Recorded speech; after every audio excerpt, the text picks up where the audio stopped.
everyone in the back. I'm Jeff. I work at Google. I'm a developer programs engineer, which means I write a lot of samples showing how to use Google Cloud Platform, and I specialize in .NET, and I also do a little bit of PHP, but it's primarily .NET for me. So is everyone in the room? Well, of course, are .NET programmers. Okay, good. Well, thank you for inviting me. It's great to be here. I love sharing some of the cool stuff you can do on Google Cloud. This is me. This is my email address. If you have questions, feel free to send me an email. I have cards right here as well. We also have some special programs that are not, put it this way, if you're a startup and you're looking for some credits on Google Cloud, send me an email. I might be able to help you out with that. Okay.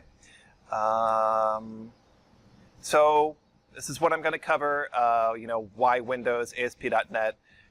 I'm going to probably zoom right through that because I took some of the content from someone else, and everyone in the room knows what .NET is.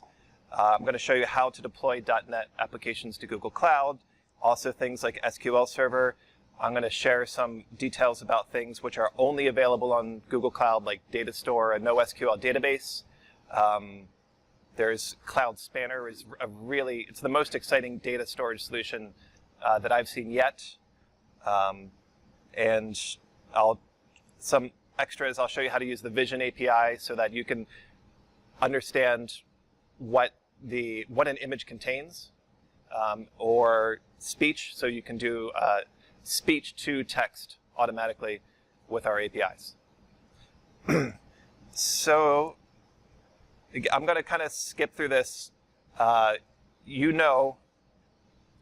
Core has arrived.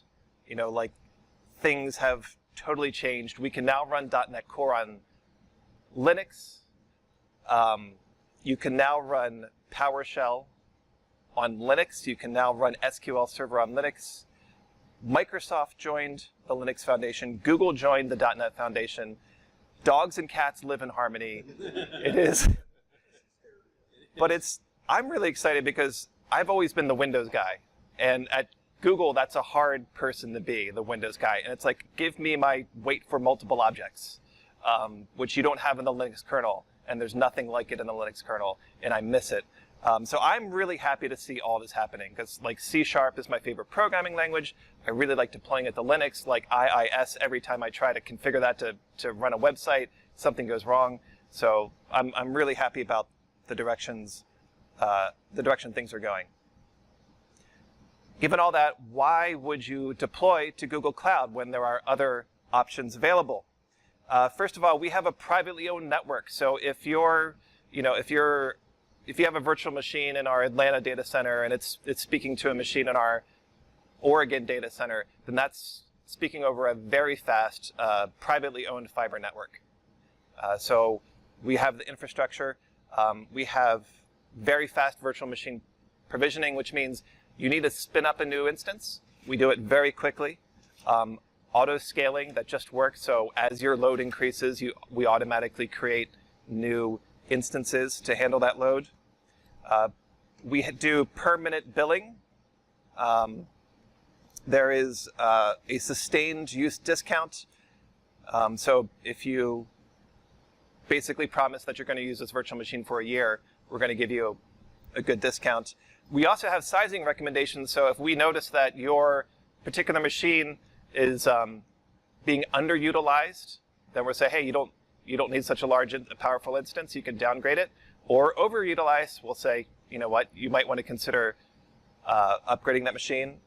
We have a pricing calculator right here.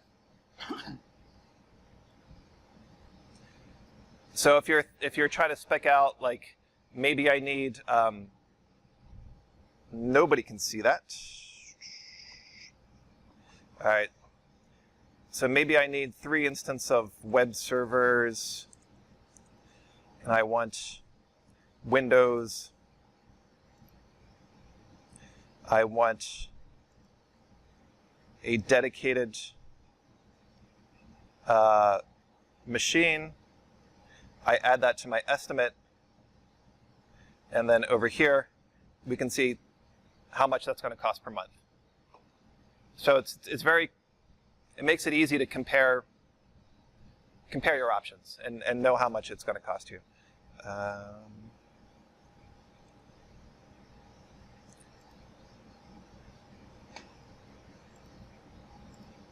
Okay, let's just leave it there.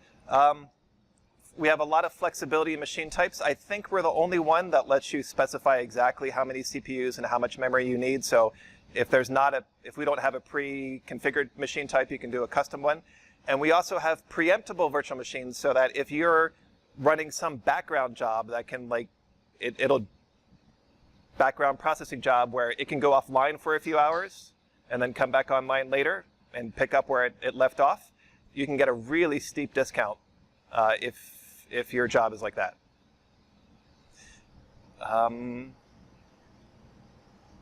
So why deploy to Google Cloud? We have Compute Engine, Container Engine, App Engine, Cloud Functions. I'm not going to explain them all right now because you won't remember them. I have trouble trying to keep them all straight. But I'll explain them one by one. So whether you wanted to deploy a Docker image, we can do it. Whether you want to deploy a Windows virtual machine, we can do that too. The managed services are very cool. I'll pick out a few. Bigquery, this one right here. Oops. Bigquery is it's like most data stores are CRUD, right? CRUD, create, read, update, delete. Bigquery is create, read, delete. There's no update, which is really inconvenient. On the plus side, you can store terabytes of information with this service and query it very quickly. Like I haven't seen a service which will query your data more quickly. This is, among Windows users, I think this is our most popular service just because it's such a great data tool. For any kind of data set that is not constantly dynamically changing, like log information is the kind of thing. Yep. Right. So that's a very popular one. Here's a list of other ones. And machine learning, this is more recent. We have a Vision API, tells you what kind of information is in an image. It's supposed to be natural language processing API, so you can actually pass it some text. It'd say, oh, it's talking about the Eiffel Tower. Here's like an entity ID for the Eiffel Tower. You can get really deep into analyzing text. Translation, speech. The speech API just exited beta, so it's now generally available. TensorFlow and cloud and machine learning are kind of roll your own machine learning solutions that I don't know a lot about. It helps to have a degree in machine learning to really use those. What is genomics? Genomics? I think that's stuff, dealing with the geo. Actually, this is like DNA analysis. Yeah. Okay, within the human genome. Yes. Yeah. It's for geolocation. We have like Maps APIs and yeah. So deployment options. If you want to deploy Windows machines, you use Compute Engine. If you want to deploy ASP.NET Core machines on Linux, you have a choice of App Engine Flexible Environment or Container Engine. I'm not going to talk much about Container Engine. If you'd like to know more, talk to me after the talk. So the two I'm going to focus on are Compute Engine and App Engine Flex. So what do we have? Well, we have a box of tools for deploying your application. Of course, we have Microsoft SQL Server in Compute Engine. We made that very easy to deploy. We have a Visual Studio plugin. We have .NET libraries that you fetch via Nougat for all of our APIs. And we have PowerShell commandlets, which let you do a lot of interesting things to control as kind of like a sysadmin tool for your cloud. Okay, so the first thing I'm going to here comes the demo.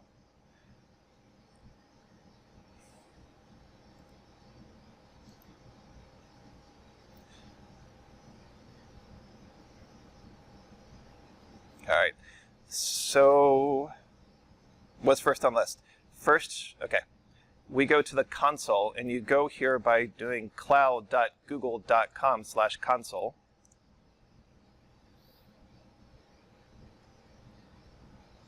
I have to switch to my Gmail account.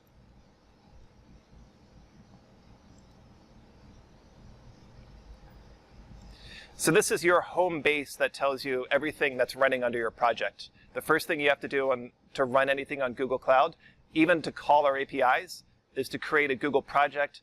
That way we know who to send the bills to. It's also a unit of like authentication. So the first thing you have to do is create a project. And one thing people I've heard before is like, okay, I'm a hobbyist. You know, when you create a project and you sign up for Google Cloud, you'll get $300 of free credit. And there's also free tiers, and some people like worry. It's like, I never want my credit card to be charged. You do need a credit card to create an account, but as soon as you decide that you no longer need this account, it is pretty easy to, there it is, manage project settings. And right here you can click delete, shuts down everything. You're not going to be charged for anything more that happens in that project. All right. Similar to projects with the other APIs? So similar with the other APIs? I mean, Like the analytics APIs? Yeah. Similar. Analytics is a little trickier. I think that one might still be a separate project. I mean, as we acquire companies, that's like one of the first things we do is we try to integrate the whole project systems. So if it's not unified today, it should be soon. Okay. What comes next? So we have to install the Google Cloud SDK.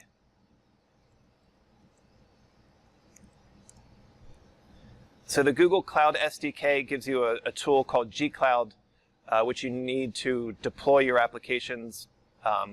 It's a command line tool.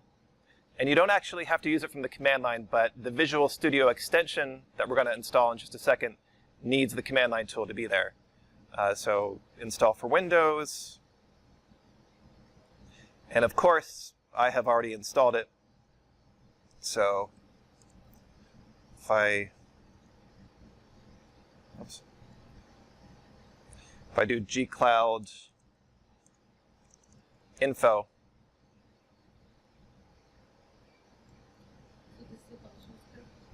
pardon? Gcloud is a regular command line tool. We do have PowerShell scripts as well. So if I, for example, I'll just do a get GCE instance. GCE stands for Google Compute Engine. So this is going to list all of my running instances on Compute Engine. So we have PowerShell command line tools as well. This is a PowerShell. Yeah, I'm inside of a PowerShell window. Yeah. So the gcloud tool runs in CMD or PowerShell. But if you're in PowerShell, you have these extra. You have these extra tools, PowerShell scripts that make it very easy to list. GCE is Google Compute Engine.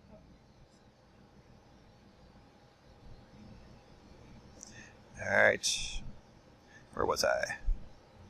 Okay, so after we install that, we then install the Visual Studio extension. Like as we speak, we're testing the 2017 version. Presently, it's 2015 only, but that's like a matter of a week or two, well, maybe 3. We'll see.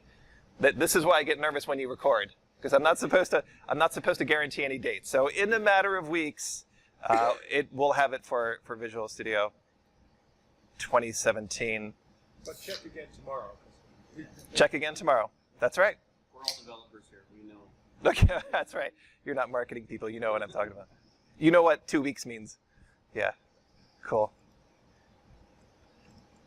All right, and then, of course, I have everything already installed here. So I'm going to create a new project. So this is just a new Visual Studio project, which is not related to your Google Cloud project.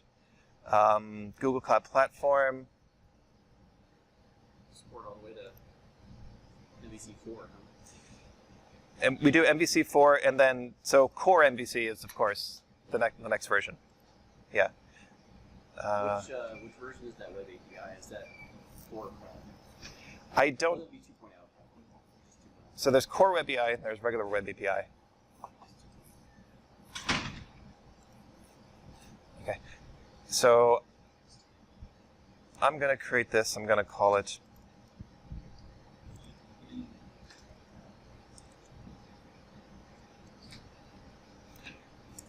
I never know how to spell Phoenix. I'm sorry.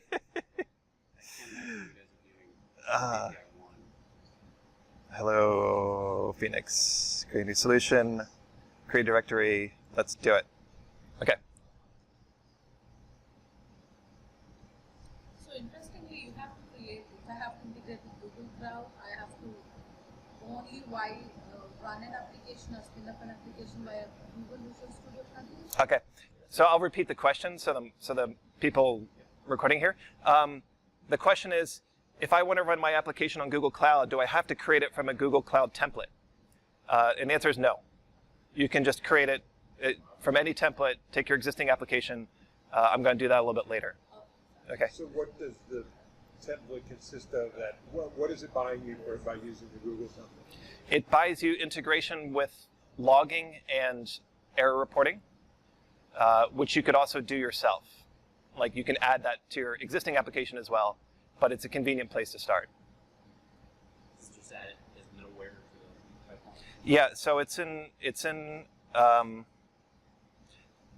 so let's take a look at what packages are installed. You did a old ASP.NET MVC, so it's a little different than the core structure. It is. So I do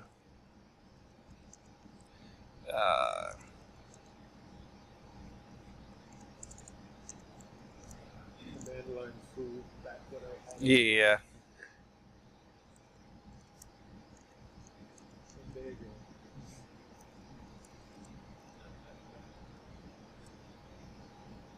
Let's try that.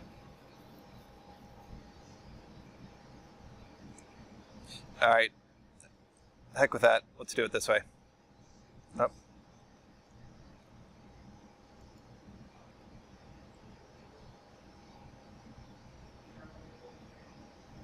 Where is it? Do you see it? Manage Nougat packages? Where is it? Ah! It's probably because it's still erroring on this. Wow, do not type anything into that command line. All right, see now. There we go.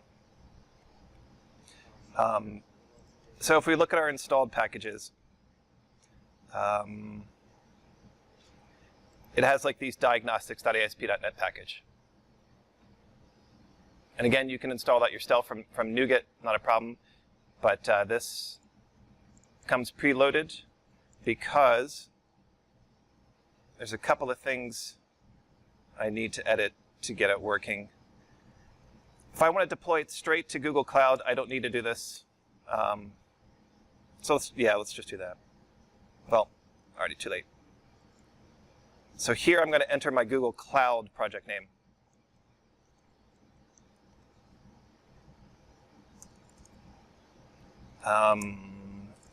Call this Phoenix log. Again, this is all for integrating with the diagnostics. Service.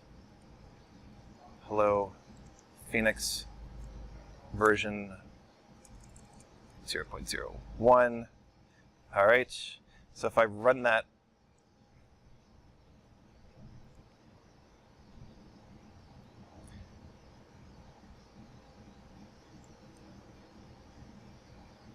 no, thank you.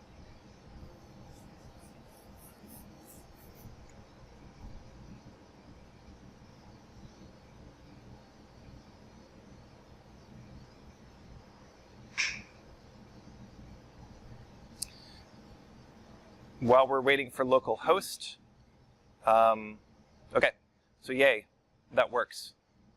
I hope you're not surprised. But now let's deploy that to Google Cloud. So under Tools, I choose Google Cloud Tools, Show Google Cloud Explorer. Here it is on Compute Engine.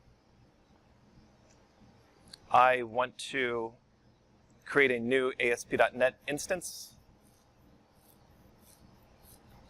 And I have to change this. You won't have to do that. Okay, launch on Compute Engine. This one is called ASP.NET 2. It's running in our central zone. A zone is actually multiple data centers. Let's see. I want to allow HTTP traffic, web deploy traffic, and RDP traffic. No surprise there. So this takes some time to deploy. So of course I already have one already baking in the oven,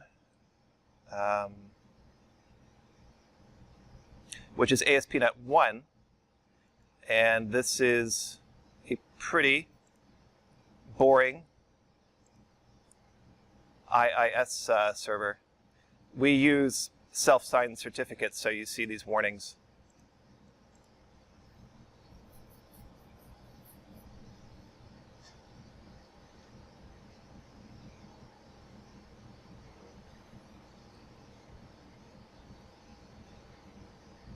So yeah, it's really a Windows box running there. Okay, I think I've proven that point. So let's deploy to that machine.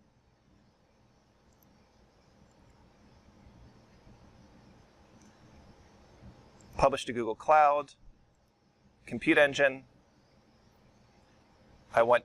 Compute Engine is actually infrastructure as a service, and it's platform service? Compute Engine is not platform as a service. It is virtual machines. Okay. Yep.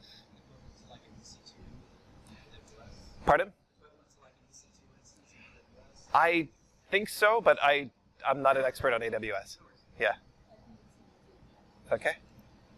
Do you have similar kind of deployment tools for CI? Tools like Jenkins, or do you want to deploy this other than using?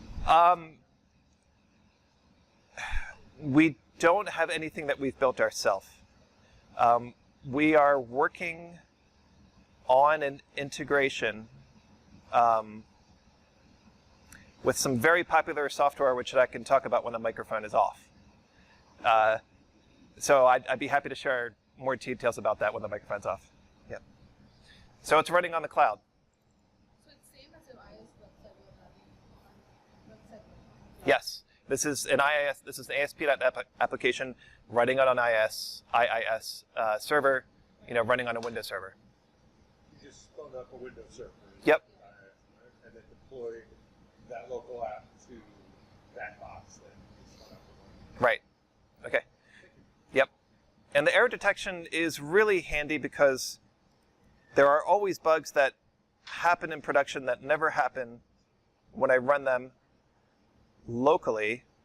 So let me go to my controller, my home controller. I'm going to add public action result error, throw new exception, go away. All right.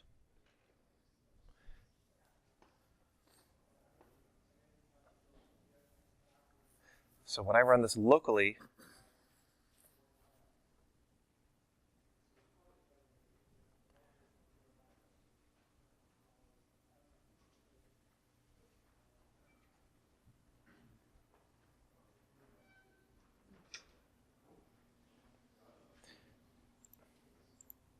and visit the error page,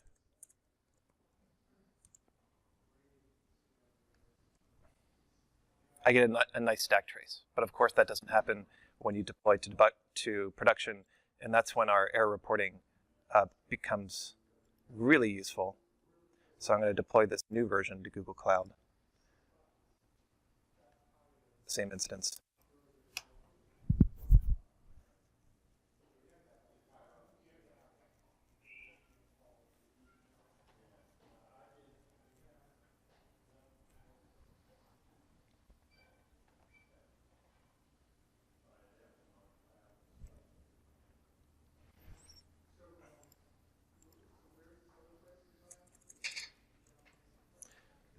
So the frustrating thing is this is the error message you get in production. And now where do you find the actual stack trace for that error message?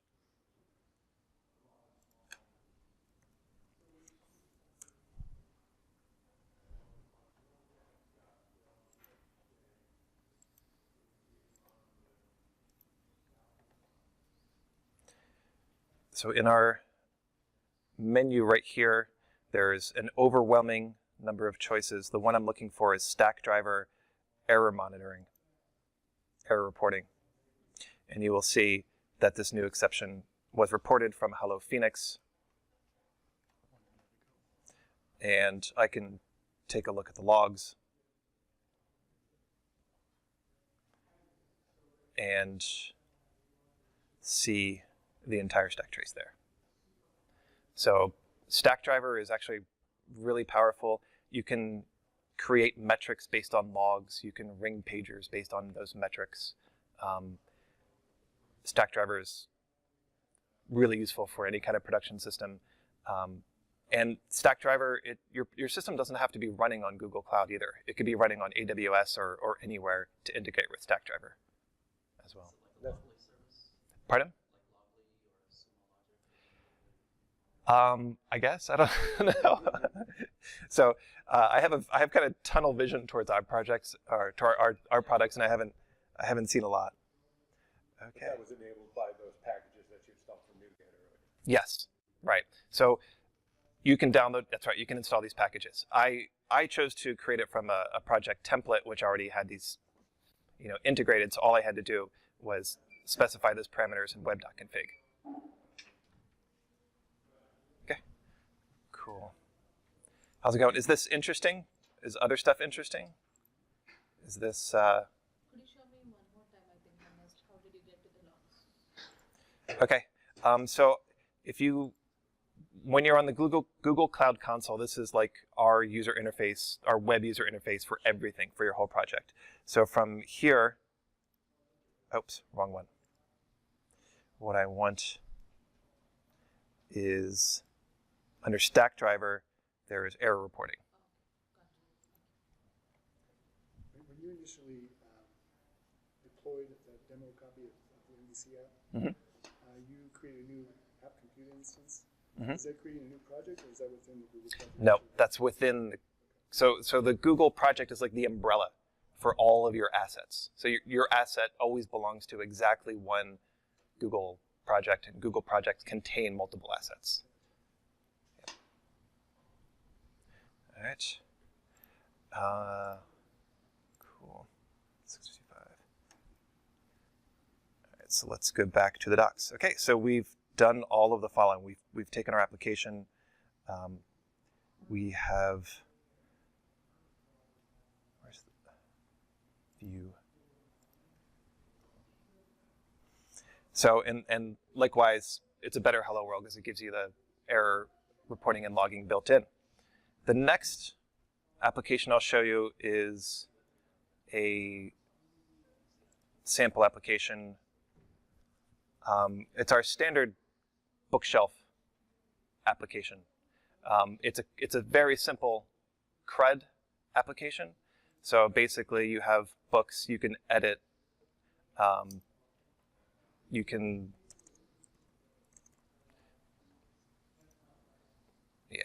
You can list them, you can delete them, that kind of thing. So it's simple create, update, create, read, update, delete application. So let's take a look at the source code for that. Well, before we look at the source code.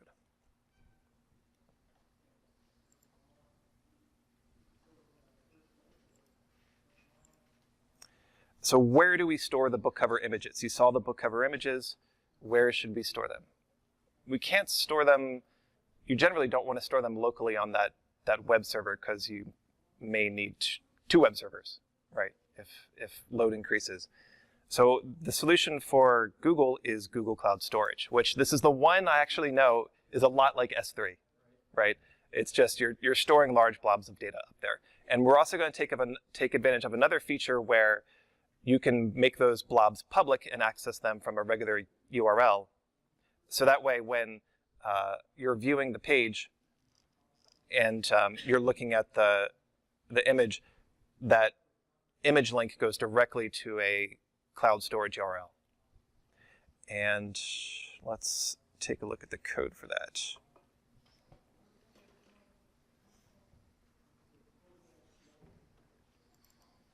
So this is the image uploader class. It uses the library Google Cloud Storage. It requires a bucket name. All of your blobs get stored in a bucket. And how to use this API? We've put a lot of time into making these APIs easy to use. It's that simple to create an API. When you're running on Google Compute Engine or Google App Engine, this will automatically pick up the credentials from the local machine. So it knows who you are, because that machine, that virtual machine, is part of the project. So it knows that, okay, you're running as this project and you're authenticated as this project. I guess. Yeah. So to invoke that storage client.create is do, I suppose it's from the Google SDK references, right? Right. So it's from this. This is the library, and I think I already have the correct command here. It's from this Nougat package. Sorry, this one. So that's just a Nougat package that you can fetch on Nougat. And then you do a using statement, and now you do storage client.create. Now you have a storage client. So very dumb question here. Mm-hmm. Like I can have a Visual Studio 2015 and go to Nougat package and search for Google API. I should still be seeing that, right? Yes. Yeah, let's do that right now.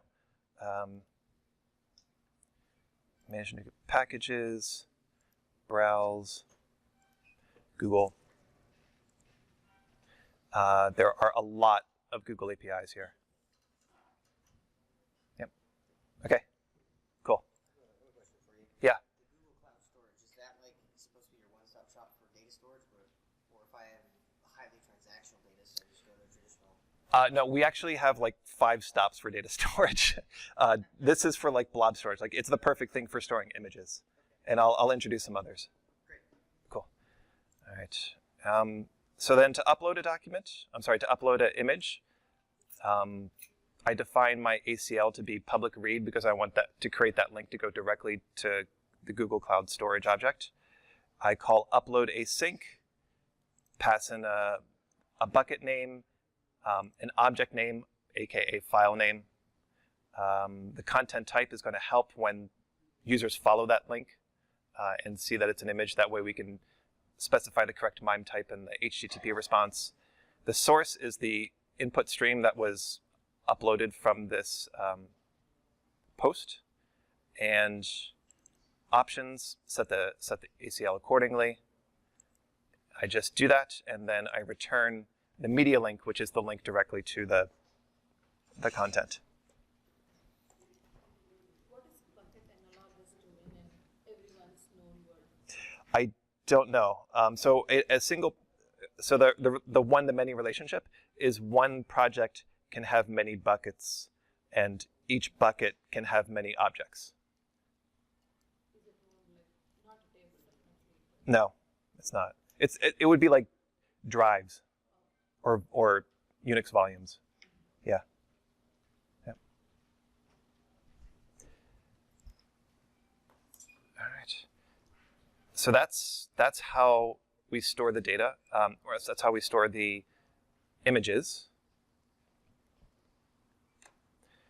But next question is, it did work that time, good.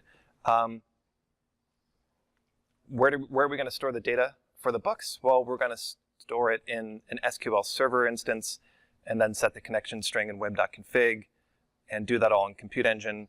So let me show you how to create a, okay, not that one, this one.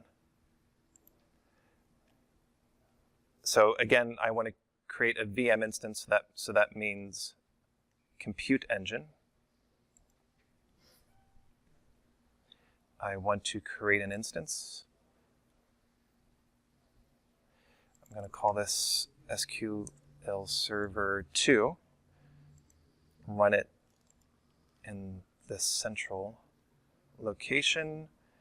And here, I change my boot desk to an application image, to the SQL Server application image.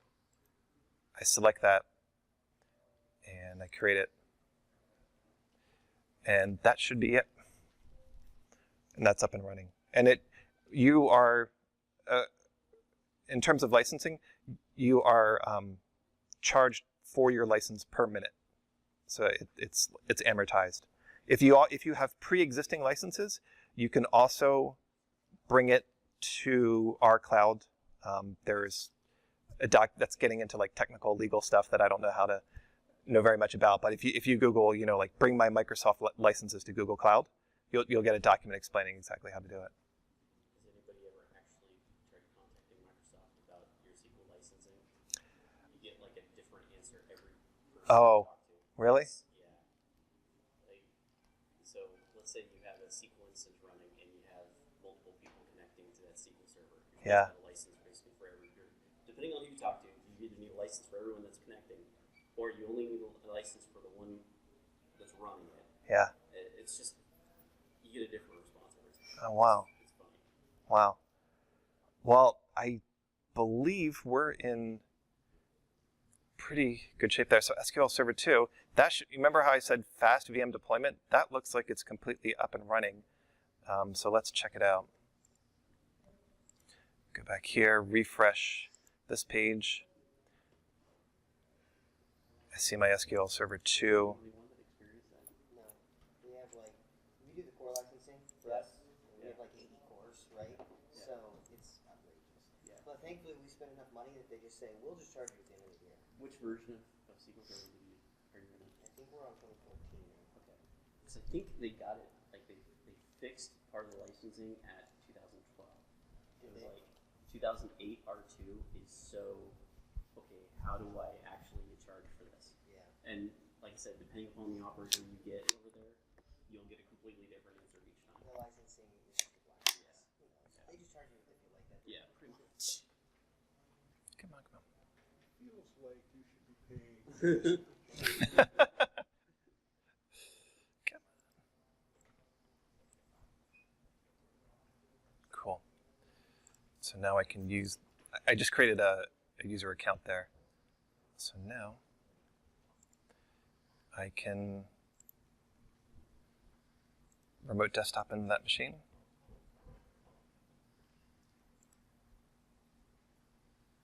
How did you create the account? I can do it from here, so I'll do it for a different one. I can choose Manage Windows Credentials. Okay. I can click Add Credentials and that. I know, I think on other cloud providers, like your one username and your one password will log into all of your instances. If that is true for others, it's not true for us. It's like you have each instance has its own like usernames and passwords. Of course, you can create the same ones on all of them, or you can create a Active Directory server in the cloud and then have them all in the same domain and therefore have the same logins. That was where I was going next. Yep.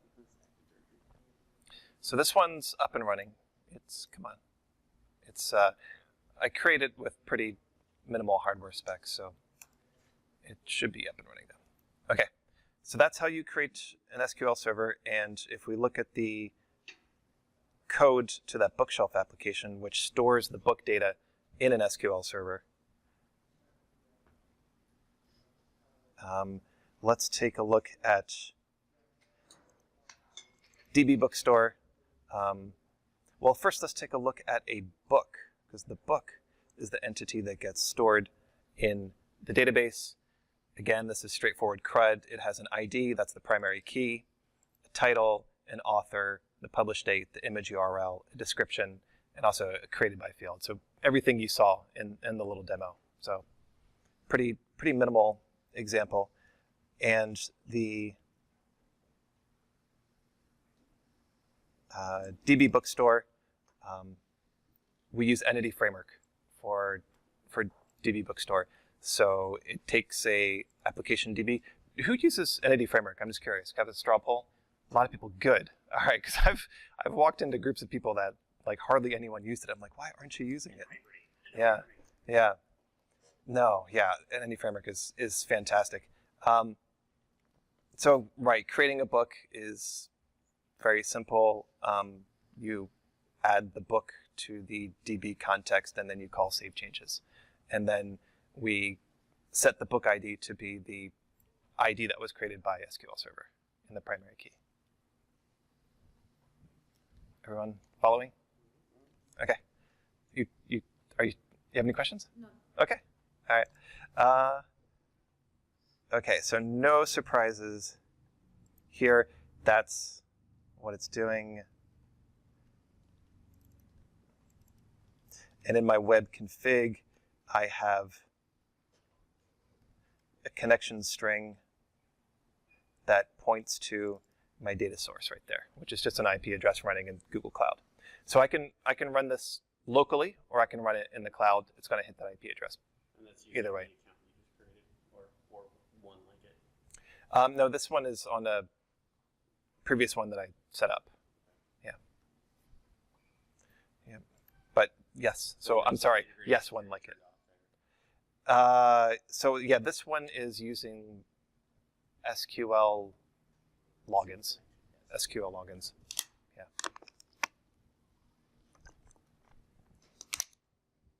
All right. In order to change that, you would have to have the Active Directory up in the cloud. Mm-hmm. Yeah. Or you'd have to have, I'm not an Active Directory expert by any means, but you basically need to set up Active Directory on those machines running in the cloud and have your web servers on the same domain. Yeah. So that's one option, is to use SQL Server.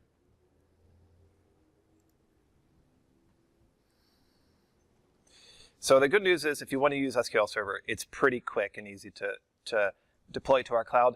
Another cool thing is that if you have a machine that is 50 gigabytes and 2 cores, and suddenly you realize that that machine can't handle the load, you can like restart that machine with better hardware specs. So all your data is there. So like it's very easy to migrate to larger hardware specs. All right. But what if you don't want SQL Server? Well, there's 3 options, probably more, but there's 3 that I'll talk about. There's Cloud SQL, which is our fully managed MySQL solution. MySQL is very mature. Postgres is in beta. So if you're using Entity Framework, you can plug into these databases, like I heard you talking about earlier.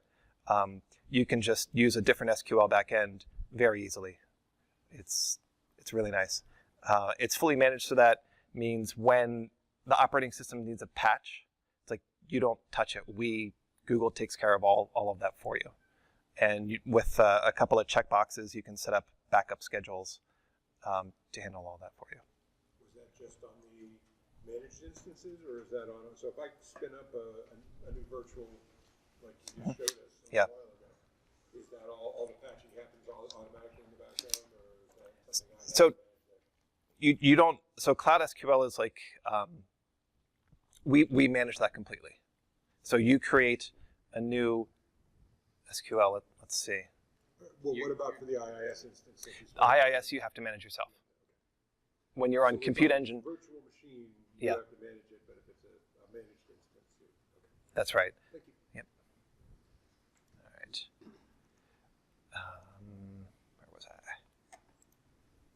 data store is so let's talk about that. Right, so okay, here's the stuff written down of what I just said.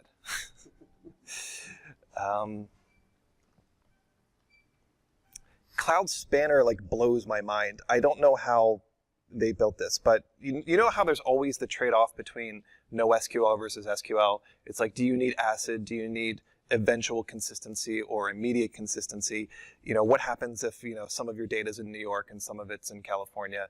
Like, Spanner solves all these problems, and it's currently in beta. I don't know how it does it. We don't have a client library available yet for .NET. We're working on that as well. It will be an ADO.NET. It's so close to SQL that it'll actually be an ADO.NET implementation, and it will also support Entity Framework. So this is like, it's also the most expensive because it does the most for you, but it blows my mind of how cool this is, and it's coming soon. So. Are there other implementations out there for like other languages? So just the library part, I think Python and Java have libraries available today. .NET is coming very soon. Yeah, because we wanted to put in, we didn't want to just build an interface for this. It's like, no, we're going to plug into ADO.NET and Entity Framework because that's what .NET developers want. We're going to put that time into it. And the thing I'm going to talk about today is Cloud Data Store. It's a fully managed NoSQL. So here, you don't even have instances. There's no such thing as a data store instance, right? It's a completely fully managed service. It's like, I have this entity, which is this book. Store it for me. Okay, I'm going to come back and read it later. But like NoSQL, you know, it always has those. It's always a little strange if you're coming from an SQL world. For example, it can't do table joins, which sounds like a showstopper. And for a lot of applications it is. But for some it's not, and it's really useful. And also you can store your data a little bit differently as well, because if you have an SQL database and you're keeping track of people, and those people have, or let's say you're keeping track of books and those books have authors, well, if they have multiple authors and you're using an SQL database, now you have two tables, right? You have one book and another book for authors, and then you have one be the primary key. And in a NoSQL database, you just store multiple authors with that book. And so it can't do table joins, but generally you structure your data so that table joins become less necessary. Stored as an aggregate? Yeah, stored as an aggregate. Yep. So that's what I am going to, that's next. That is what I'm going to show now, and to upgrade to that. Basically, like, you have to do includes on everything. So, like, include directory structure and then post that as your JSON.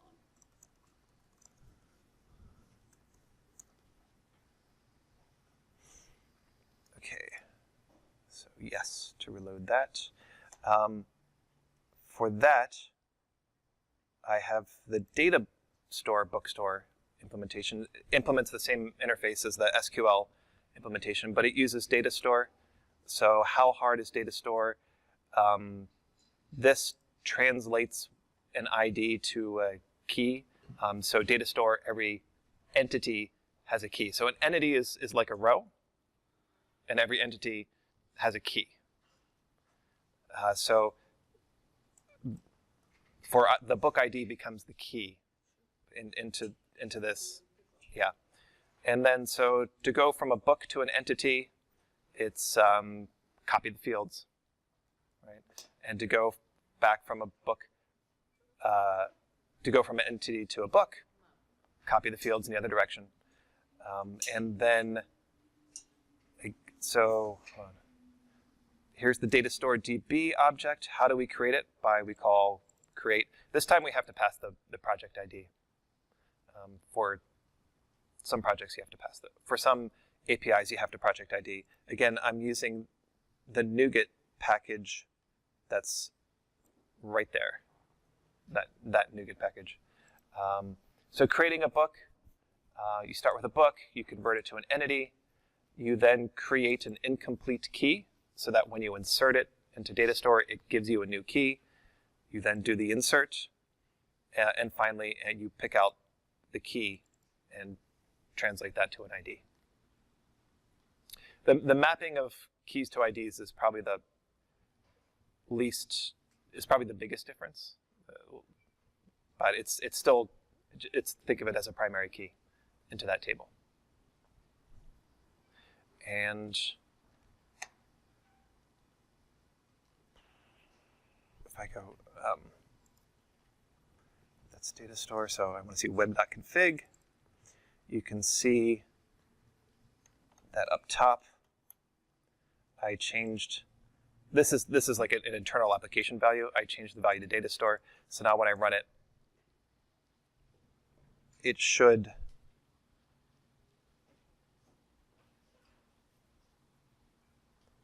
pull the books from data store instead of pulling them from SQL Server. And that means we should see a different couple of books. Let's see what we see.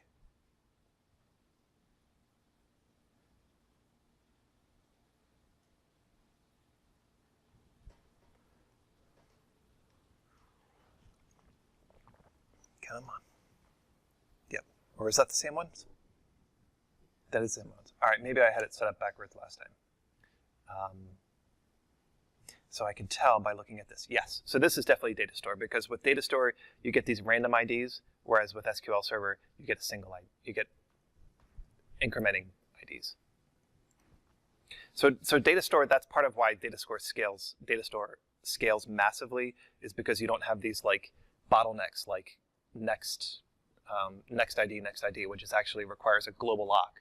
And if you have 1,000 requests coming in, creating new entities at the same time, that's going to be a bottleneck. With data store, everything gets a random ID. You don't hit these bottlenecks. All right. Or you use GUIDs. Or use GUIDs, indeed.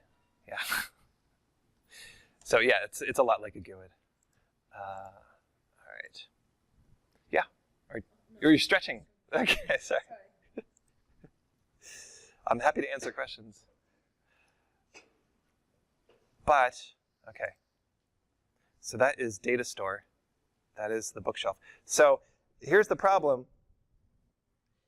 If you build it, they will come and they will post naughty images. Right? If you build, that's what I created. I created this bookshelf application here where I can add a book.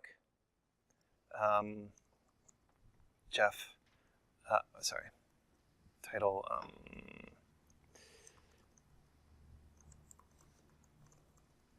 and then I can choose a file. I'll choose this guy with binoculars.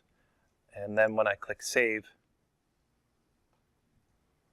now it's there. Now everyone can see it if this is a shared thing. Wow, this is going to be taken over by naughty people pretty quickly for nefarious purposes.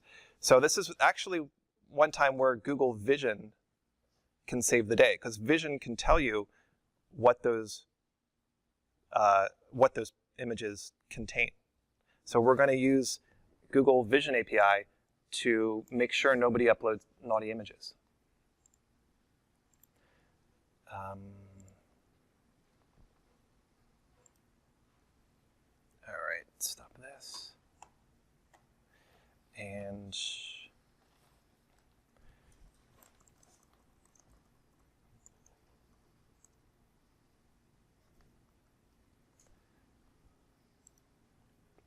if we go back and look at our image uploader, so this is the same image uploader that we looked at earlier that uploads images to Google Cloud Storage. I'm going to create an image annotation client, which is from this Nougat package. And I'm going to, again, just call create. It finds the credentials for me. I'm going to modify my upload image function. I'm going to call detect safe search, the asynchronous version of it. And then I'm going to look at the response. Detection, what is that return type? Safe search annotation.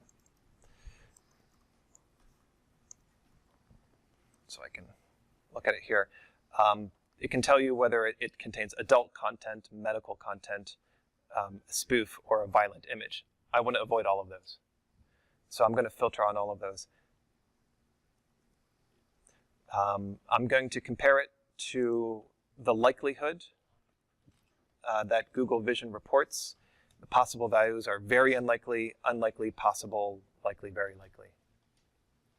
So if you get very unlikely that adult content for the adult content signal, then there's probably no adult content in there.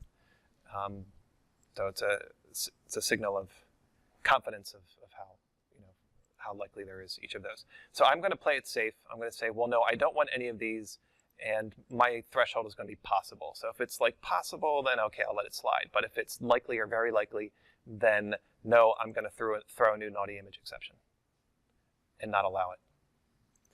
So let's see that in practice.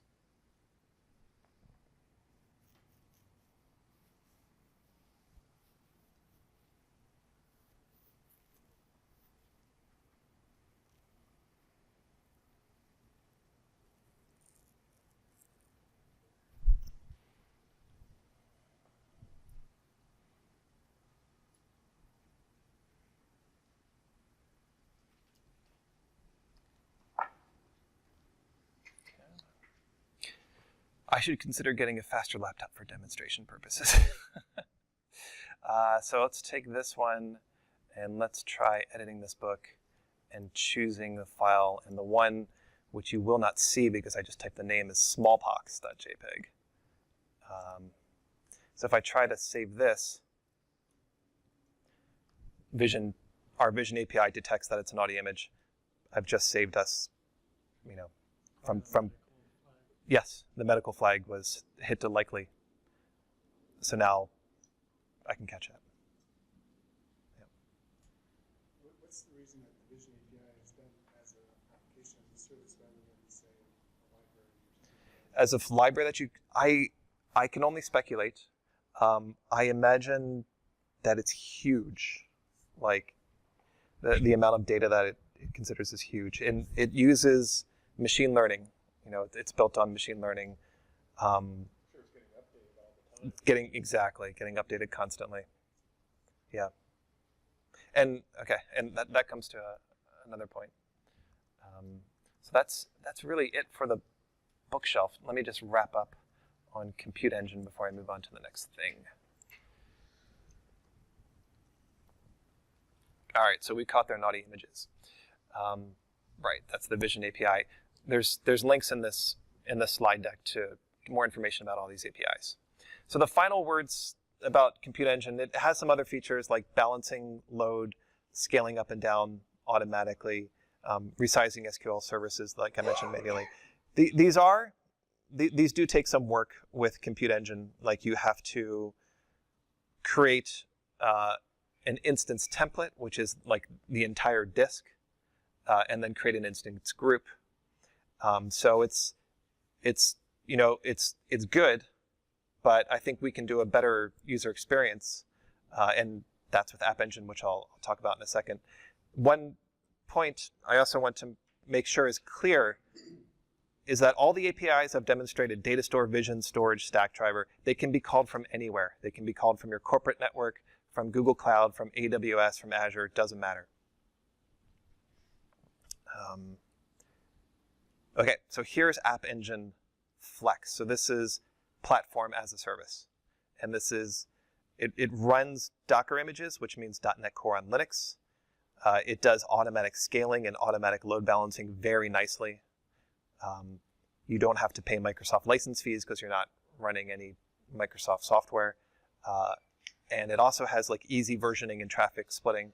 So if you have a new version that you want maybe to get 10% of requests before you flip it up to 100%, this does that nicely as well. Good user interface. And so here is where I go commando. Sorry, with the Yep. traffic splitting, is that set up so once somebody gets one particular version, they always get that version? Sticky session? Yeah, sticky sessions. I believe so. I'll have to double check.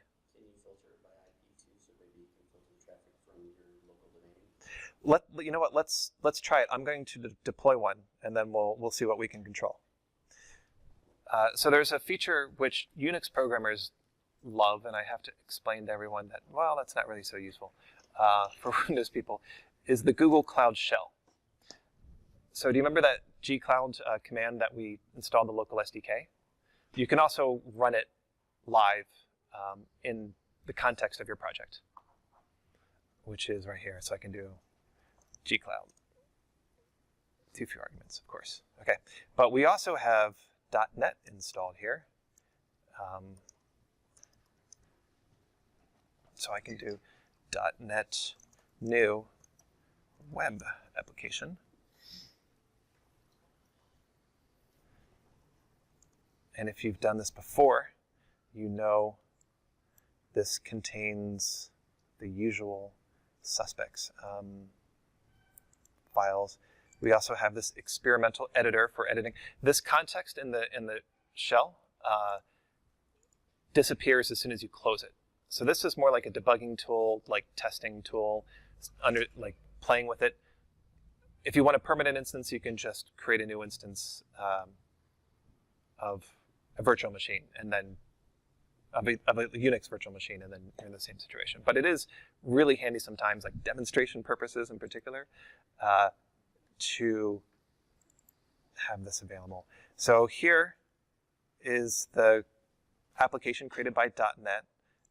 This should look like, we even have coloring in C#. It's amazing. But there's one new application one new file that we need to create in here. Well, I guess new file here. Okay, and it's called app.yaml. This is, has anyone seen the YAML files? Okay, good. Sorry, I've been working at Google for 14 years, which is so like, if just because something is well known inside Google, I have no idea whether it's well known outside of Google. So what do I want to do? I want to do env flex. So I want the flexible environment, and for the runtime, I want .NET Core. Done with that, and then one more thing to my project. Whoa! What's it doing? Project, oh, it's because I double-clicked. Project.json, I want to include app.yaml. Then I go back to my Cloud Shell, and here I do .NET restore.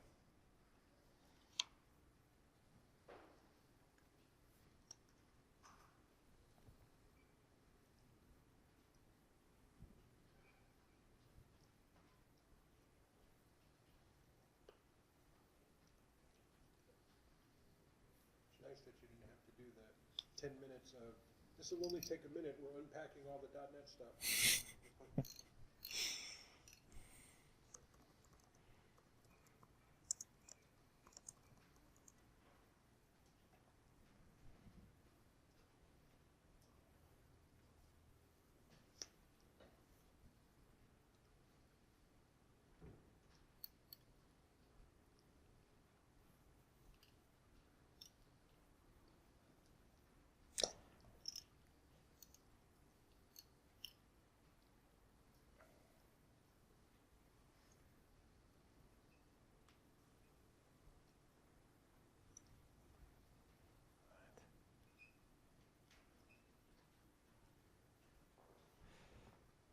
Core app 1.0.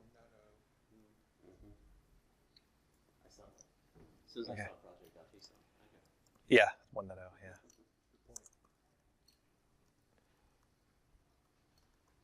Okay, so this is the output. So here is where I run gcloud. It's still a beta command. App deploy.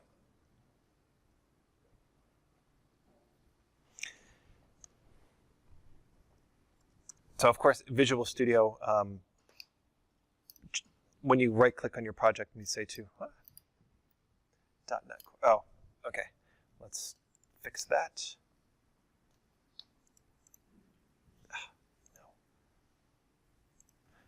think it's ASP.NET Core.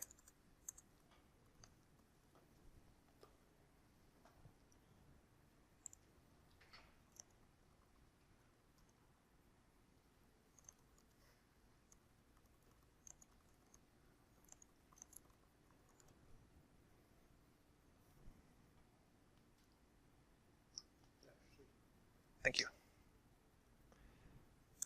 It's nice to have a room full of programmers looking over your shoulder.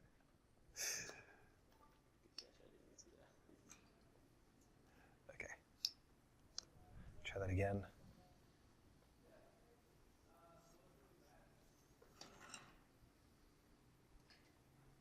Cool. And now I'm going to do it from right here. Gcloud beta app. Deploy and specify the path was bin release. Yeah, bin release netcore app. Publish app.yaml. So the app.yaml tells Gcloud how to deploy this application.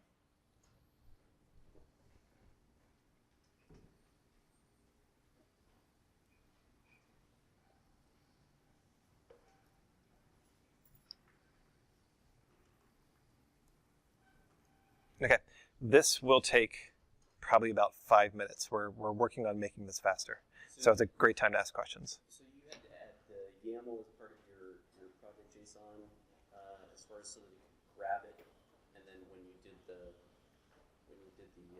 restore, that brought the YAML over. Because that restore is doing.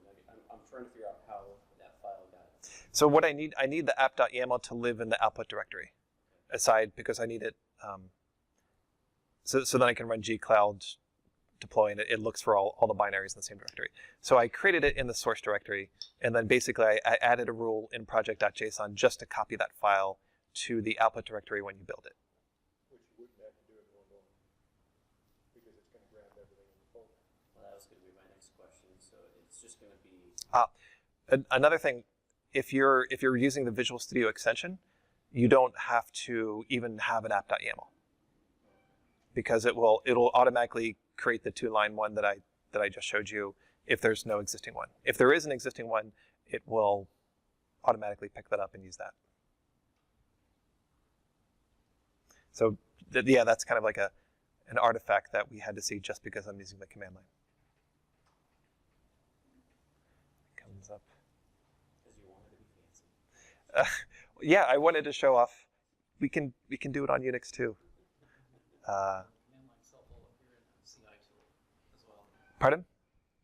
We use Jenkins here, so it's Okay. nice to be able to do things via command line, so you don't have to have Visual Studio running Yeah. to do your deployments and everything. That's what I was asking about earlier. Yeah, we do use actually the way we test our samples is with Jenkins. We have an automated Jenkins server, and we do have some deploy tests that run Gcloud app deploy. So we do that. Yeah. So you should really do this part of the demo on a Chromebook. I could. That's right. It's the one part I could do on the Chromebook. Yeah. I know this is kind of left field question, but do you guys have like a chaos monkey type thing? What do you mean? Where you actually like have services that randomly get shut down for testing? Inside of Google, like every day, like all the time. The only code that I work on are the sample code. I don't actually work on any code that goes into the products. So for the sample code, it's pretty straightforward. It's just like make sure it works and make sure when you follow the instructions, things work like they should. Yeah.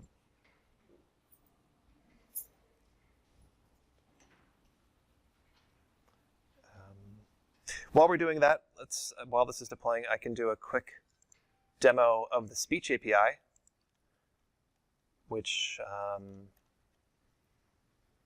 so I do using Google Cloud Speech v1. This one is actually the v1. It's not in beta or anything. It's live today. Not much to calling recognize. You specify the encoding, the bitrate, the language, and then it transcribes stuff. I've set it to record the microphone, so let's see if that works.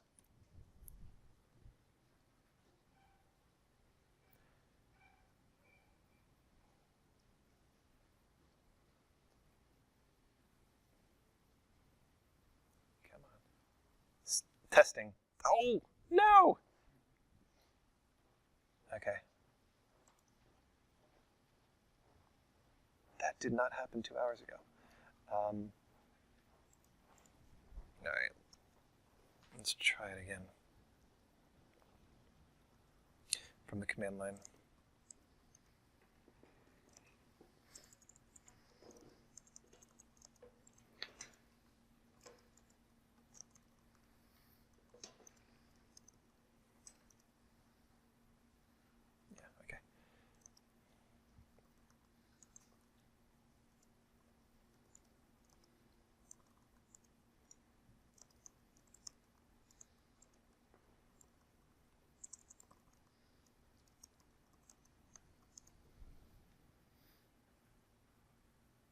Testing 1, 2, 3. Testing 1, 2, 3. Yeah. So it was streaming audio data as it came in, and it was continually improving the speech recognition at the same time. So, our machine learning APIs are really cool this way. You can do very powerful stuff with it. Where, like other stuff, it's like, all right, you created a new super database, cool, but I kind of know how to build my own database if I really want to. I have no idea how they do this stuff. Like if you ask me, Jeff, you got to do this, it's like, no, I can't do that. I'll just use the Google API. Let's see how our deployment's going. Oh, it's still going. It will come up, but it's actually here. Phoenix. It's actually at this location, and this is the live, Hello World application, and it's already serving HTTPS if you want to. And then you can restrict it to HTTPS if you need to. So we talked about looking at the, if no one has questions, I'll take a look at the dashboard for versioning and traffic. Sound good? Okay, all right. But I want to leave this. I think I can still leave that. Let's do App Engine. How are you pushing your code up there? This is the gcloud command is what pushes the code. Right, but that's just...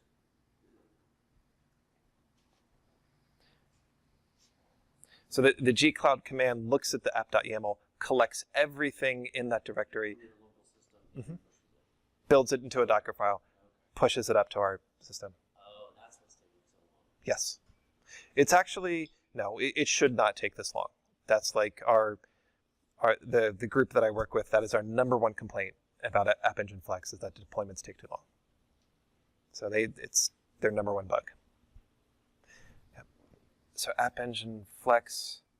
But it is making a Docker image. It is. Yep.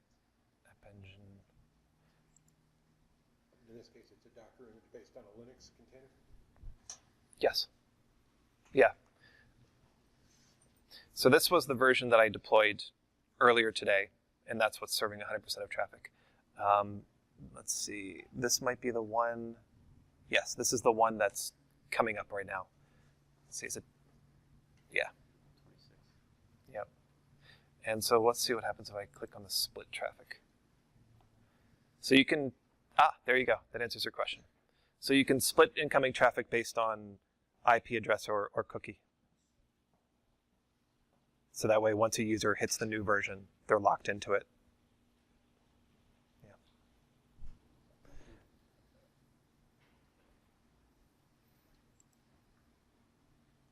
Yeah. And the new version's live, I think. Yep. Cool. And it automatically replaces the other one unless you split it? There are flags to control that. When in the deploy command, you can say bring up a new version, but don't make it replace the current live existing one. So this one is old, right? This one's now receiving no traffic, but I can still click on this link and you see this part of the URL. So I can still visit any version by modifying the URL. You don't have to provision the instance first before doing the pull. I mean, can you? No. Can you? No, you don't provision. So Google, because it's platform as a service, we provision everything for you. By default, we start out with 2 instances. And as your load increases, it will automatically provision more instances. But you can't pre-provision one. Well, you need to, I guess, at that point. I have another sample, which looks like I won't have time to get to, but it's really fun because it basically, you know the game Sudoku? Have you played Sudoku? Yeah. So it's basically like searching a game tree, and normally you enumerate all the next possible moves, and then for each one of those you enumerate all the next possible moves.